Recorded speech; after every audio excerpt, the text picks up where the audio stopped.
Everyone, welcome to the channel agricultural studies. मेरा नाम है दिवाकर खत्री और आज का ये जो वीडियो है, इस वीडियो के दौरान हम एंटेमोलॉजी सब्जेक्ट के एक course title paste of crops and stored grain and there management के एक टॉपिक पॉलीफेगस इंसेक्ट पेस्ट, और उसके अंदर भी आज हम बात करने वाले हैं रेड हेरी कैटरपिलर एंड वाइट ग्रब के बारे में। इस वीडियो से जो पहले की वीडियोस हैं उसके अंदर मैं पॉलीफेगस इंसेक्ट पेस्ट के अंदर लोकस्ट और टर्माइट के बारे में बात कर चुका हूं।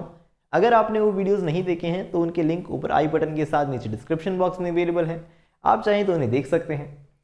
साथ ही आज इस वीडियो के दौरान हम सबसे पहले रेड हेरी कैटरपिलर एंड वाइट ग्रब के बारे में जनरल बातों को समझेंगे। जनरल बातों को समझेंगे का मतलब मेरा ये है कि ये जो कैटरपिलर टर्म है और ग्रब टर्म है ये क्या होती हैं। कैटरपिलर, ग्रब, मैगट, इस तरह की कुछ टर्म्स जो होती हैं हम अलग अलग इंसेक्ट के अंदर यूज़ करते हैं, तो इनमें क्या फ़र्क है सबसे पहले हम ये जानेंगे। उसके बाद हम देखेंगे कि इनका सिस्टेमिक पोजीशन क्या है, यानी कि इनका phylum, class, order, family, genus और स्पीसीज, तो ये सब जो होते हैं वो क्या होते हैं। उसके बाद हम जानेंगे कि इनके अंदर अलग अलग डैमेज किस तरह से देखे जाते हैं, किस तरह से पौधों को डैमेज करते हैं, और एट लास्ट हम इनकी लाइफ साइकिल के बारे में पढ़ेंगे। लाइफ साइकिल के बारे में पढ़ेंगे, इसका मतलब इनके अंदर अलग अलग जो फेजेस होती हैं लाइफ साइकिल के अंदर, एग्स, लार्वा, प्यूपा और एट लास्ट हम देखते हैं एडल्ट फेज, तो उसके बारे में भी इस वीडियो के दौरान हम बात करने वाले हैं। तो चलिए एकदम बेसिक्स के रूप में सबसे पहले बात कर लेते हैं कि कैटरपिलर और ग्रब, ये जो टर्म्स हैं इनके बीच में फ़र्क क्या होता है। तो देखिए सबसे पहले लिखा है लार्वा। लार्वा क्या होता है उसके बारे में सबसे पहले बात करते हैं। A larva is the immature form of an insect in their life cycle। ये तो आप ऑलरेडी जानते होंगे कि इंसेक्ट की लाइफ साइकिल के अंदर जो इमेच्योर फॉर्म होती है एडल्ट की, उसको हम क्या कहते हैं, तो हम देखते हैं लार्वा कहते हैं। But both grub and caterpillar are larva. तो ये जो ग्रब और कैटरपिलर हम टर्म्स यूज करते हैं, ये दोनों ही वास्तव में है क्या, एक तरह से लार्वा हैं, लेकिन इनमें फ़र्क क्या है। तो देखिए grub are larva of insect like beetles. Beetles वाले जो इंसेक्ट होते हैं उनके लिए तो हम देखते हैं जो लार्वा होते हैं उनके, तो उनको हम ग्रब कहते हैं। और वहीं हम बात करें कैटरपिलर्स की, तो caterpillars are the larva of insects like butterfly and moth. Butterfly और मॉथ के जो लार्वा होते हैं उसके लिए हम कौन सी टर्म यूज़ करते हैं, तो हम देखते हैं कैटरपिलर वर्ड यूज़ करते हैं उनके लिए। ओके, और देखिए एक टर्म और यूज़ की जाती है जो कि है मैगट। तो maggot is the larva of fly, जो मक्खियाँ वगैरह होती हैं ना, तो जो फ्लाई होती हैं उसके जो लार्वा होते हैं तो उनको हम क्या कहते हैं, मैगट कहते हैं। तो आपको ये बात समझ आ गई होगी कि ग्रब, कैटरपिलर और मैगट ये तीनों ही वास्तव में लार्वा हैं, लेकिन अलग अलग इंसेक्ट्स के लिए इनकी टर्म्स अलग अलग यूज़ की जाती हैं। ओके, तो चलिए अब मेन टॉपिक के बारे में बात करते हैं जो कि है हेरी कैटरपिलर्स। अभी जो हेरी कैटरपिलर्स हैं वो मेनली दो तरह के होते हैं। कौन से, तो देखिए रेड हेरी कैटरपिलर्स और दूसरे हैं बिहार हेरी कैटरपिलर्स। अभी जो बिहार हेरी कैटरपिलर्स हैं, ऑफकोर्स बिहार का ये जो एरिया है और साथ में इंडिया में अलग अलग जगह पे भी देखे जाते हैं, लेकिन इस वीडियो के दौरान हम बिहार हेरी कैटरपिलर्स के बारे में ज़्यादा बात नहीं करेंगे।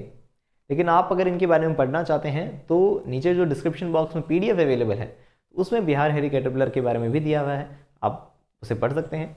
लेकिन अगर हम अपने मेन टॉपिक की बात करें जो कि है रेड हेरी कैटरपिलर्स, तो उसकी हम देखते हैं दो स्पीसीज देखी जाती हैं। दो स्पीसीज कौन सी, तो देखिए एम्सेक्टा मोराई और दूसरी है एम्सेक्टा एल्बीस्ट्राइगा। एम्सेक्टा मोराई और एल्बीस्ट्राइगा के बीच में क्या फ़र्क है वो तो नेक्स्ट स्लाइड में हम देखेंगे। लेकिन अभी जो रेड हेरी कैटरपिलर्स हैं इनके अंदर और क्या जनरल बातें जो याद रख सकते हैं हम, वो है रेड हेरी कैटरपिलर्स आर कॉमनली कॉल्ड कुतरा, कातरा और लाल भुरी। आपको शायद दिख नहीं रहा होगा, देखिए रेड हेरी कैटरपिलर्स आर कॉमनली कॉल्ड कातरा, लाल भुरी और कुतरा। तो इसके हिंदी में टर्म्स जो हैं वो क्या बोला जाता है इन्हें, तो कातरा, कुतरा वगैरह इस तरह की टर्म्स दी जाती हैं। ऑफकोर्स क्योंकि पौधे को कुतर देते हैं और डैमेज पहुंचाते हैं, तो इसलिए इसे इस तरह की टर्म्स भी यूज़ की जाती हैं। और देखिए क्यों हम रेड हेरी कैटरपिलर्स को पॉलीफेगस इंसेक्ट कह रहे हैं, तो देखिए they practically feeds practically on all kind of vegetables और crops growing during the kharif season. Kharif season के अंदर जो क्रॉप्स वगैरह लगती हैं तो उनमें सभी के अंदर इसका लगभग डैमेज देखा जाता है ना। तो कौन कौन सी क्रॉप्स तो देख ली, जैसे सोरघम, ग्वार, मूंग, मोठ, मेज एटसेट्रा। तो इस तरह की जो अलग अलग क्रॉप्स होती हैं खरीफ सीजन की, तो उनके अंदर जनरली इसका अटैक देखा जाता है। ओके, तो जैसा कि आपने अब तक जाना कि रेड हेयरी कैटरपिलर की दो स्पीसीज देखी जाती हैं, एम्सेक्टा एल्बिस्ट्राइगा और दूसरी एम्सेक्टा मोराई। तो मैं आपको बताना चाहूँगा ये जो एल्बिस्ट्राइगा है, एम्सेक्टा एल्बिस्ट्राइगा है, वो मोस्टली साउदर्न इंडिया के अंदर देखी जाती है। ये स्पीसीज जो है इंडिया के साउदर्न पार्ट्स के अंदर ज़्यादा देखी जाती है। वहीं अगर हम बात करें एम्सेक्टा मोराई की, तो वो नॉर्दर्न हेमिस्फीयर या कह सकते हैं नॉर्दर्न पार्ट्स ऑफ इंडिया जो है वहाँ देखी जाती है। ओके, अब इनकी जो एडल्ट स्टेज है उनके अंदर कुछ डिफरेंस होते हैं, तो वो देख लेते हैं हम कि in albistriga, Amsacta albistriga, fore wings are white with brownish and yellowish streaks along the anterior margins. मतलब इनके जो आगे वाले पंख होते हैं, फोर विंग्स जो होते हैं, उनके अंदर हम देखते हैं ब्राउनिश और येलोइश स्ट्रिक्स या कह सकते हैं धारियां सी देखी जाती हैं। ठीक है, and hind wings are white with black markings. मतलब जो पीछे के जो पंख होते हैं उसके ऊपर हम देखते हैं ब्लैक मार्किंग देखी जाती है उनके ऊपर। ठीक है, इनको याद रख सकते हैं। बाकी पिक्चर वगैरह के अंदर आप देखेंगे तो उसके अंदर ऑब्जर्व भी कर सकते हैं, इन लाइनों को मैच कर सकते हैं। वहीं अगर हम देखें एम्सेक्टा मोराई जो है उसके अंदर all markings are red in the white wings. इनके जो वाइट विंग्स होते हैं उनमें रेड मार्किंग देखी जाती है। मेन फर्क समझ आया आपको, वहाँ ब्लैक मार्किंग है, यहाँ रेड मार्किंग्स देखी जाती है। ये तो एडल्ट स्टेज के अंदर। अब अगर हम इनका सिस्टेमिक पोजीशन देखें तो उसमें क्या है, तो आप ऑलरेडी जानते होंगे कि फाइलम और जो क्लास है वो तो फिक्स है। हमें याद होनी चाहिए कि फाइलम तो आर्थ्रोपोडा ही है और क्लास जो है वो इंसेक्टा ही है। जितने भी इंसेक्ट्स हैं उन सब के अंदर हम यही पढ़ रहे हैं कि उनका फाइलम जो क्लास जो है वो फिक्स हो जाती है, वो कौन सी है, आर्थ्रोपोडा और इंसेक्टा। वहीं अगर हम दूसरी चीज़ें देखें, दूसरी चीज़ें मतलब ऑर्डर, फैमिली, जीनस और स्पीसीज, तो इनका जो ऑर्डर है वो लेपिडोप्टेरा है, फैमिली आर्क्टिडी है। ओके, इसे याद रखेंगे हम, इनका ऑर्डर लेपिडोप्टेरा है, फैमिली आर्क्टिडी है। जीनस ऑफकोर्स एम्सेक्टा है, आप ऑलरेडी जानते हैं। जीनस और स्पीसीज को मिला के ही हम उनका साइंटिफिक नेम लिखते हैं। तो एम्सेक्टा इसका जीनस है और स्पीसीज, दो तरह की स्पीसीज के बारे में आपको मैं बता चुका हूँ, कौन सी, एल्बिस्ट्राइगा और मोराई। तो इस तरह से हमने इनका सिस्टेमिक क्लासिफिकेशन या हम कह सकते हैं सिस्टेमिक पोजीशन भी देख ली। ओके, तो चलिए अब हम रेड हेयरी कैटरपिलर की लाइफ साइकिल के बारे में बात कर लेते हैं। लाइफ साइकिल के अंदर हम देखते हैं कि यहाँ कंप्लीट मेटामॉर्फोसिस देखा जाता है। ये जो कोर्स टाइटल है paste of crops and stored grains and there management, तो उसके अंदर ये पहला इंसेक्ट ऐसा आया है जिसके अंदर हम देख रहे हैं कि कंप्लीट मेटामॉर्फोसिस देखा जाता है। ऑफकोर्स आगे बहुत सारे इंसेक्ट हैं उनके अंदर कंप्लीट मेटामॉर्फोसिस है, लेकिन जैसा कि मैं कहना चाह रहा हूँ कि इससे जो पहले इंसेक्ट हमने स्टडी किए थे, लोकस्ट और टर्माइट, तो वहाँ हम देख रहे थे वहाँ इनकम्प्लीट मेटामॉर्फोसिस देखा जाता था। इनकम्प्लीट मेटामॉर्फोसिस, कंप्लीट मेटामॉर्फोसिस के बीच में फ़र्क आप जानते होंगे। इनकम्प्लीट मेटामॉर्फोसिस में हम देखते हैं 3 ही स्टेजेस होती हैं लाइफ साइकिल के अंदर, जो कि होती हैं एग्स, निम्फ और एडल्ट्स। लेकिन कंप्लीट मेटामॉर्फोसिस के अंदर यहाँ 4 स्टेजेस देखी जाती हैं। 4 स्टेजेस कौन कौन सी होती हैं, तो हम देखते हैं कि यहाँ एग्स देखे जाते हैं, फिर उसके बाद उनकी लार्वा देखे जाते हैं। लार्वा से हम देखते हैं उनके अंदर प्यूपा स्टेज और आती है। प्यूपा स्टेज के बाद वो देन एडल्ट्स के अंदर कन्वर्ट होते हैं। तो ये इस तरह से हम कह सकते हैं इन 4 स्टेजेस होने की वजह से इसको हम कहते हैं कंप्लीट मेटामॉर्फोसिस कहा जाता है। इसमें से जो अलग स्टेज आई जिसको हम कह रहे हैं प्यूपा स्टेज, तो वो प्यूपा स्टेज एक तरह से रेस्टिंग पीरियड होता है जिसके अंदर इंसेक्ट के ऊपर कोकून बन जाता है और देन वो रेस्ट के अंदर होता है, वो मतलब उसमें किसी तरह का मूवमेंट नहीं देखा जाता है ना। तो इस तरह से हमने देखा कि यहाँ कंप्लीट मेटामॉर्फोसिस देखा जाता है। और इनके एग्स वगैरह के बारे में क्या खास बातें हैं जो हमें याद रखनी होती हैं, तो वो देख लीजिए कि eggs are laid on under surface of the leaves.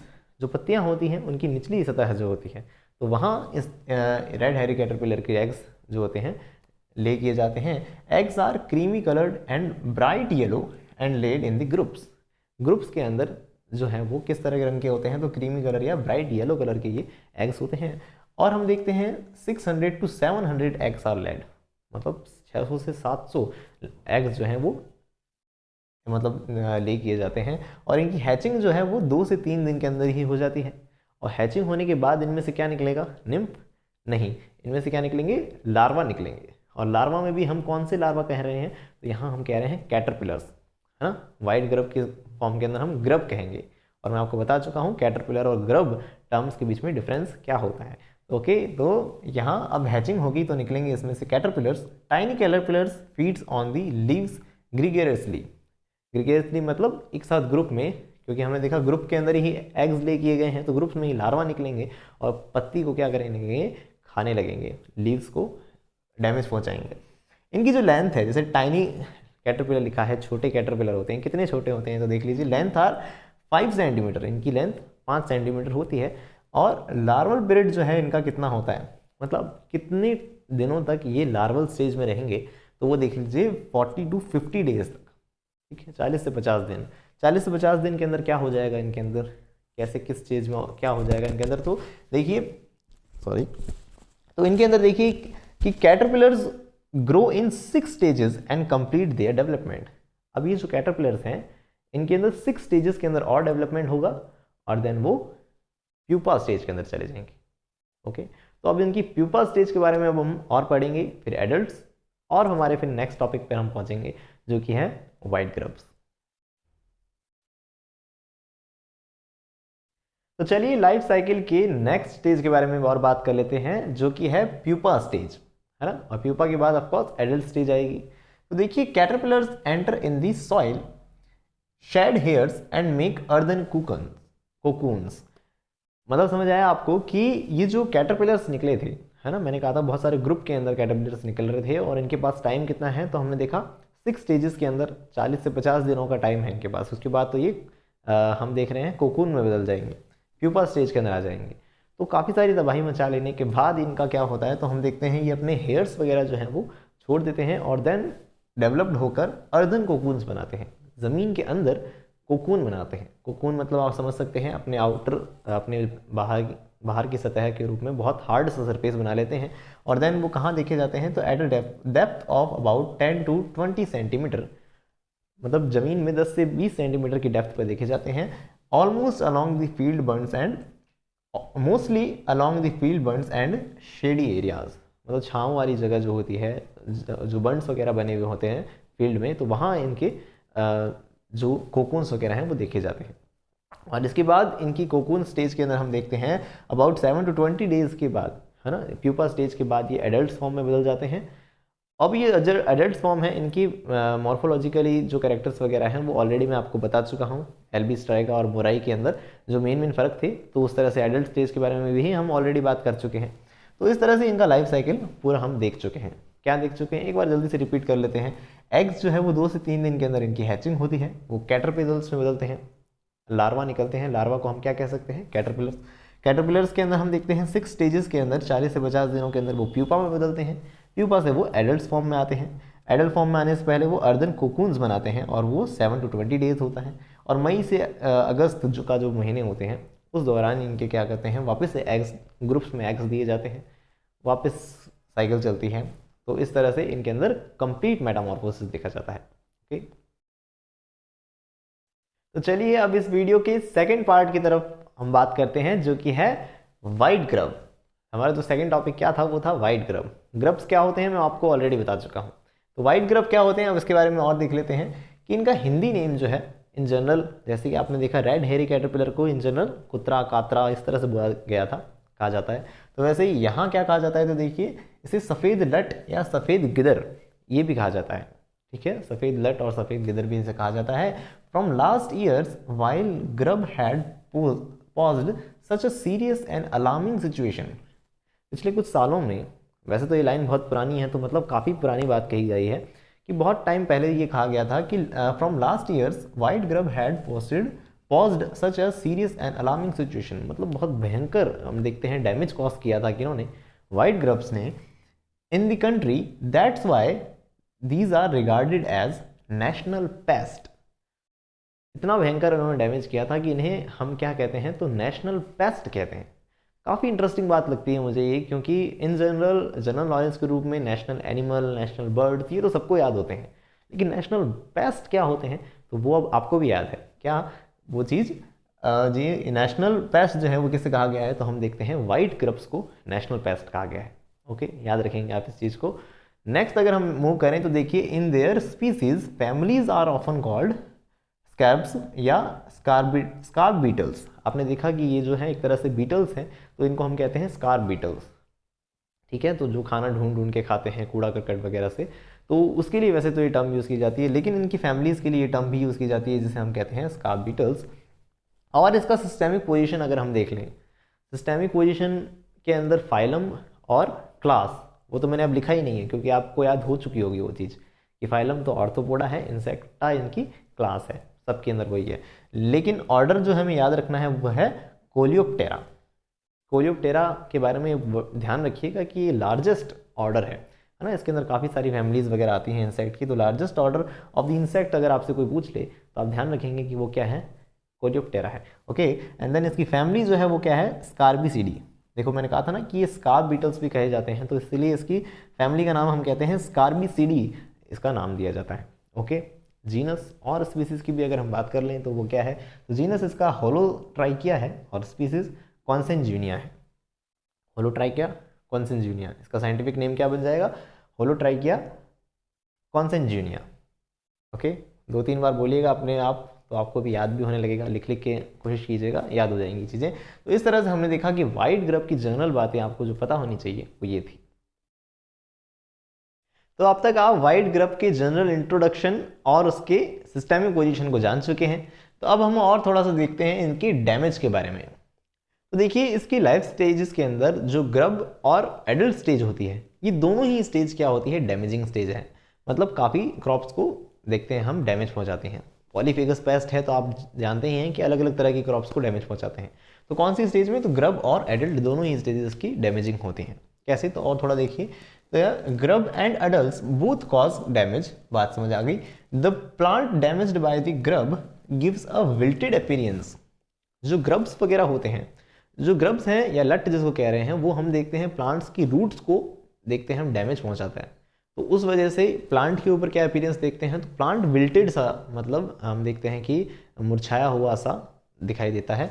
और वहीं हम देखें एंड फाइनली ड्राइज आउट, और अल्टीमेटली वो जो सूख के खत्म हो जाता है ना। तो मतलब मेन कॉज आपको ध्यान रखना है, मैंने ब्रैकेट में लिखा है, रूट डैमेज जो होता है वो ग्रब्स जो है रूट्स को डैमेज करते हैं इसके। और हम देखें, अच्छा एक चीज़ ये भी ध्यान रखिएगा, जो वाइट ग्रब का मेन डैमेज है वो ग्राउंड नट वाली जो क्रॉप है ना, ग्राउंड नट के अंदर जो क्रॉप होती है वहाँ इसका मेन डैमेज देखा जाता है। बाकी अदर फर्दर हम देखते हैं कि क्रॉप्स भी हैं जिनके ऊपर डैमेज होता है, तो इस वजह से इसे हम पॉलीफेगस पेस्ट कह रहे हैं। ओके, तो एक चीज़ और देख लिया आपने, और देखिए कि while in a case of beetles the attacked plant get defoliated. मतलब ग्रब्स अगर अटैक करते हैं प्लांट के ऊपर, जो मोस्टली देखा जाता है, तो उसके अंदर तो प्लांट सूखे मर जाता है। और वहीं अगर हम देखें जो एडल्ट्स फॉर्म है या बीटल्स फॉर्म है, वो अगर डैमेज करती हैं तो उसके जो पत्तियां हैं सारी पौधे की वो झड़ जाती हैं, कंप्लीट डिफोलिएटेड होता है। ऐसा लगता है जैसे कि कोई मतलब कहते हैं ना, कोई कैटल्स वगैरह चर गया हो पूरे खेत को, तो बहुत ज़्यादा डैमेज पहुँच जाता है, तो ऐसा नज़र आता है, पूरा डिफोलिएटेड हो जाते हैं प्लांट्स। और अगर हम देखें तो इसकी लाइफ साइकिल के अंदर कंप्लीट मेटामॉर्फोसिस देखा जाता है, बड़ा बड़ा लिख रखा है ना। तो 4 स्टेजेस होती हैं, आप ऑलरेडी जानते हैं। एग्स होता है, उसके बाद लार्वा है, लार्वा को हम यहाँ ग्रब कह रहे हैं, बीटल्स के लार्वा को ग्रब कह रहे हैं। उसके बाद स्टेज जो होती है वो प्यूपा स्टेज है, और एट लास्ट जो स्टेज है वो है एडल्ट स्टेज। तो उसके बारे में अब थोड़ी सी और बात कर लेते हैं, उसके बाद ये वीडियो खत्म हो जाएगा। तो चलिए अब वाइट ग्रब की लाइफ साइकिल के बारे में जल्दी से बात कर लेते हैं। क्या है, देखिए फर्स्ट स्टेज जो है वो है एग्स। तो यहाँ हम देखते हैं कि beetles emerge from the soil often in dusk. Dusk मतलब शाम का वक्त, शाम का वक्त भी लिख रखा है, देखो मैंने 7:30 to 8, मतलब 7:30 से 8 बजे, गोधूली वेला जिसको कहते हैं ना, मतलब शाम का जो वक्त हो जाता है, अंधेरा होने लगता है, सांझ का। तो उस वक्त जो इनके बीटल्स हैं वो ज़मीन से, मतलब सॉइल से बाहर आते हैं, क्या करते हैं, followed by pre monsoon rains. मतलब जो मानसून का जो सीज़न होता है उससे पहले का जो टाइम है, मतलब मई जून का जो टाइम है, उस वक्त ये सॉइल से बाहर आते हैं। बाहर आके क्या करते हैं, आप लोग भी जानते हैं, डैमेज पहुंचाते हैं और साथ में मैटिंग करते हैं, है ना। तो मतलब आफ्टर ईटिंग एंड मैटिंग, खाते हैं पीते हैं और मैटिंग वगैरह होती है इनके बीच में। Adults get back in the soil in the early morning hours, और फिर बाद में अर्ली मॉर्निंग आवर्स के मतलब सुबह होने से पहले वापस मिट्टी में चले जाते हैं। तो खास बात आपको ध्यान रखनी है कि ये नॉक्चुरल इंसेक्ट हैं, रात्रिचर जिनको हम कह सकते हैं, है ना। शाम को निकले और रातों रात अपना जो काम करना था कर लिया, एंड देन हम देखते हैं वापस सॉइल के अंदर चले जाते हैं। उसके बाद देखिए the eggs are laid singly in the soil. इनके एग्स सिंगल सिंगल करके दिए जाते हैं। जैसा कि हमने रेड हेरी कैटरपिलर के अंदर जाना कि बहुत बड़ा ग्रुप्स के रूप में उसके अंदर एग्स ले किए जाते हैं, लेकिन यहाँ सिंगल सिंगल के रूप में देखे जाते हैं और ओवल शेप्ड होते हैं। कलर के अंदर ये देखते हैं, पहले तो क्रीमी वाइट होते हैं और थोड़े टाइम बाद वो कैसे हो जाते हैं, ब्राउन कलर्ड हो जाते हैं। ब्राउन कलर्ड हो जाते हैं। और उसके बाद हम देखें तो एक सिंगल फीमेल जो है वो 30 से 120 एग्स को ले कर सकती है। हैचिंग देखते हैं हम तो 1 से 2 हफ्ते यानी 7 to 14 डेज़ के अंदर इनके अंदर से हैचिंग हो जाती है। हैचिंग हो जाती है तो अब इसमें से क्या बाहर आएगा, तो आप जानते हैं इसमें से ग्रब्स बाहर आएंगे, वो भी कौन से, वाइट ग्रब्स। ओके, तो अब इनकी ग्रब स्टेज को हम पढ़ते हैं।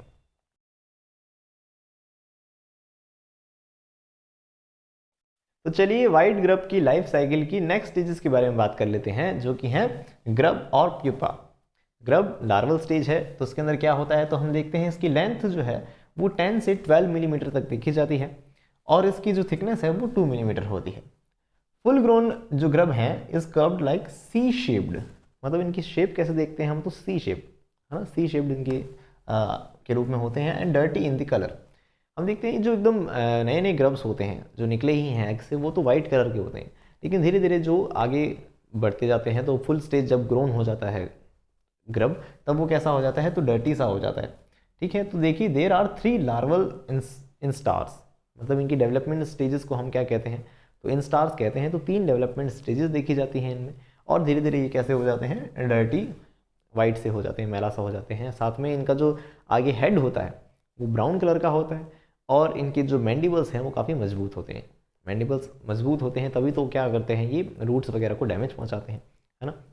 सॉइल में ही इनकी हैचिंग हो रही है, इसलिए वो सीधा हम देख रहे हैं रूट्स को डैमेज पहुंचा रहे हैं। ओके, अब देख लीजिए इनका जो लार्वल पीरियड है या कह सकते हैं ग्रब है, वो किस पीरियड तक रहते हैं, तो 72 to 82, मतलब 72 से 82 दिन तक इनका लार्वल पीरियड होता है। और हम देख लेते हैं नेक्स्ट जो स्टेज है वो है प्यूपा स्टेज। तो प्यूपा स्टेज आप जानते हैं डॉर्मेंट स्टेज है, सुसुप्तावस्था जैसे हिंदी में कहते हैं ना, तो मतलब एकदम न्यूट्रल हो जाता है जिसके अंदर इंसेक्ट, तो उसमें तो ये 1 to 6 week of pre pupal stage देखी जाती है, 1 से 6 हफ्ते की। यहाँ प्री प्यूपल स्टेज का मतलब ये हुआ कि प्यूपा में एंटर होने, एकदम पूरा प्यूपा बन जाए उससे पहले 1 से 6 हफ्ते तक हम देखते हैं इसके अंदर प्री प्यूपल स्टेज देखी जाती है। प्री मतलब पहले, प्यूपल स्टेज से पहले, मतलब उसमें और हम देखते हैं कि वो डॉर्मेंट होना शुरू हो जाता है इंसेक्ट, तो प्री प्यूपल स्टेज देखी जाती है। और हम देखिए fresh pupa is light yellow and tender which turns into brown and become hard. शुरू में प्यूपा थोड़ा सा नरम होता है, देखते हैं लाइट येलो कलर का होता है जो बाद में हार्ड होके ब्राउन कलर का हो जाता है, तो जनरल बातें हैं। और इसकी जो प्यूपल स्टेज है वो कितने दिन की होती है, तो हम देखते हैं 10 से 27 दिन, 10 से 27 दिन की इनकी प्यूपल स्टेज होती है। ओके, तो चलिए अब वाइट ग्रब की लास्ट स्टेज के बारे में बात कर लेते हैं, जो कि है एडल्ट स्टेज। क्या होता है एडल्ट स्टेज में, देखिए जनरली द एडल्ट्स आर लैमलेट, लैमलेट मतलब एकदम फ्लैट प्लेट जैसे से दिखाई देते हैं ये। Males are smaller than the females, और जो मेल होते हैं वो फीमेल से छोटे होते हैं। टर्माइट वाली वीडियो में भी आपने जाना था कि जो मेल्स होते हैं, मतलब किंग जो होता है वो छोटा होता है, क्वीन लंबी होती है। तो यहाँ पे भी इस तरह से ध्यान रख लीजिएगा आप कि जो मेल्स हैं वो छोटे होते हैं फीमेल्स से। और ओवरऑल अगर हम समराइज करना चाहें कि लाइफ साइकिल को जो कुछ भी हमने पढ़ा है वाइट ग्रब के बारे में, तो वो सब देख लीजिए कि एग्स जो है उसमें से 2 से 3 दिन के अंदर हैचिंग हो जाती है, उसमें से निकलते हैं ग्रब। ग्रब्स जो होते हैं वो रूट्स वगैरह को डैमेज पहुंचाते हैं। मैंने आपको बताया था ग्राउंडनट की जो क्रॉप है उसके अंदर डैमेज बहुत ज़्यादा देखा जाता है ग्रब का, तो ये जो ग्रब है उस डैमेज पहुंचाते हैं रूट्स को। 3 लार्वल इंस्टार्स के बाद ये डेवलप होता है तो इसके टाइमिंग देखते हैं हम 72 से 82, 72 से 82 डेज़ के अंदर ये इसकी पूरा लार्वल पीरियड चलता है। उसके बाद ये प्यूपा स्टेज के अंदर आ जाते हैं, प्यूपा स्टेज के अंदर ये एकदम न्यूट्रल हो जाते हैं, और उसके बाद ये देखते हैं हम 10 से 27 दिन तक इसकी ये स्टेज चलती है, फिर ये एडल्ट फॉर्म में बदल जाते हैं। एडल्ट जो है वो शाम के टाइम क्या होते हैं, बाहर आते हैं, है ना, ईटिंग मैटिंग 2 ही इनके काम है, तो वो मतलब डैमेज पहुंचाना वगैरह, मैटिंग वगैरह होने के बाद इवनिंग के टाइम, है ना, वो भी मई जून का जो टाइम था उसमें इनकी ये सब काम होता है। और देन उसके बाद ये एग लेइंग करते हैं, सिंगल एग्स वगैरह लेइंग के बारे में आपको बताया था मैंने। तो वो इस तरह से इनकी बार एग लेइंग होती है, फिर से हैचिंग होती है, और देन वापस लाइफ साइकिल कंटिन्यू होता है। तो इस तरह से हमने जान लिया वाइट ग्रब और उसके बारे में जो कुछ भी इंपॉर्टेंट था उस सबको। एक चीज़ मैं आपको बताना चाहूँगा कि जो हमने रेड हेयरी कैटरपिलर पढ़ा और उसके बाद हमने वाइट ग्रब पढ़ा, तो इन दोनों का जो कंट्रोल या मैनेजमेंट है वो मैंने इस वीडियो के अंदर डिस्कशन नहीं किया है, क्योंकि वो एकदम एक तरह से याद करने वाली चीज़ है। जैसे कि आप केमिकल डोज है किसी पर्टिकुलर दवाई की तो उतनी देनी है तो उतनी देनी है, तो आप उसको अगर पढ़ना चाहते हैं तो नीचे डिस्क्रिप्शन बॉक्स में जो PDF है आप उसे पढ़ सकते हैं। हाँ, एक चीज़ समझने की जैसी जो है वो ये है कि अब जो ये वाइट ग्रुप है इनका कंट्रोल के लिए हम लाइट ट्रैप्स जो होते हैं, लाइट ट्रैप्स काम में लेते हैं। लाइट ट्रैप्स आप समझ चुके हैं कि ये शाम के टाइम निकलते हैं, है ना, नॉक्चुरल होते हैं, रात्रिचर होते हैं, तो इनके लिए लाइट ट्रैप्स वगैरह जो होते हैं वो काम में लिए जाते हैं इनको कंट्रोल करने के लिए।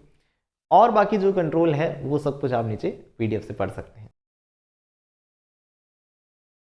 तो ये था हमारा आज का वीडियो, और हर वीडियो की तरह इस वीडियो के अंदर जो कुछ भी मैंने बताया उसकी एक PDF फॉर्म नीचे डिस्क्रिप्शन बॉक्स में अवेलेबल है। साथ ही जैसा कि मैंने आपको बताया लोकस्ट और टर्माइट के ऊपर मैं ऑलरेडी वीडियो कवर कर चुका हूं। अगर आप उन्हें देखना चाहते हैं तो उनके लिंक ऊपर आई बटन के साथ नीचे डिस्क्रिप्शन बॉक्स में अवेलेबल है। साथ में अगर आप जनरल एग्रीकल्चर की नॉलेज और क्वेश्चन आंसर्स में इंटरेस्ट रखते हैं तो आप हमें इंस्टाग्राम, फेसबुक या टेलीग्राम पे फॉलो कर सकते हैं। साथ ही इसी तरह की वीडियोस के लिए जुड़े रहिए एग्रीकल्चरल स्टडीज से।